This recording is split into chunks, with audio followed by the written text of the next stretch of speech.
démobilisé, c'est moi. Je n'ai démobilisé personne. Au contraire, j'ai passé mon temps à lutter pour qu'on organise des manifestations. Alors, qui a démobilisé, il faut le dire. Voilà. Quels sont les rapports, après vos rapports aujourd'hui, au niveau des formations politiques? Vous parlez d'action militaire, certains sont pour, d'autres sont contre, et ainsi de suite. Quels sont vos rapports aujourd'hui, à quelques mois de si la présidentielle? Si quelqu'un est contre, ça serait vraiment bizarre. Je crois que tout le monde devrait être pour. J'ai entendu dire que je suis contre. Non, mais c'est vrai, j'ai entendu dire que l'ANC a déclaré que l'unité de l'opposition passerait sur son cadavre. Je n'ai jamais dit ça.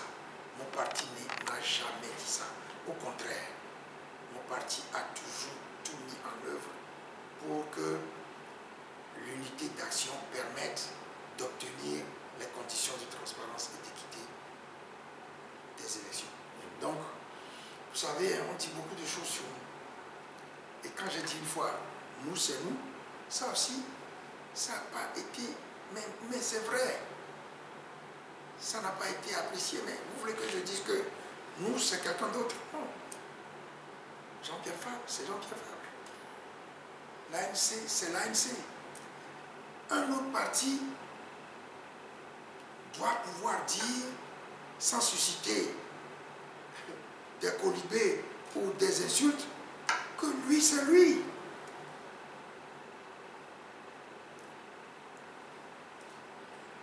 Voilà, monsieur Jean-Pierre Fabre, vous avez effectué la semaine dernière, il y a quelques jours, un voyage à l'extérieur. C'est tellement dans le cadre de vos activités politiques. Est-ce qu'on peut avoir une idée sur ce que vous êtes parti faire de l'extérieur? Non. Je crois qu'il y a beaucoup de choses en politique qui se font.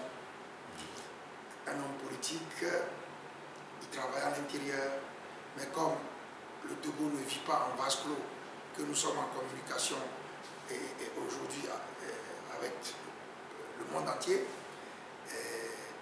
effectivement la situation du Togo doit être portée à la connaissance des membres de la communauté internationale. C'est ce que nous faisons régulièrement, soit en discutant avec les ambassadeurs en poste au Togo, soit en nous rendant dans des pays pour expliquer le bien fondé des actes que nous posons. Et puis pour décrire la situation politique au Togo. Si les gens ne comprennent pas très bien ce qui se passe au Togo, ils ne peuvent pas contribuer à la résolution de la crise. Voilà, vous avez rencontré la diaspora togolaise?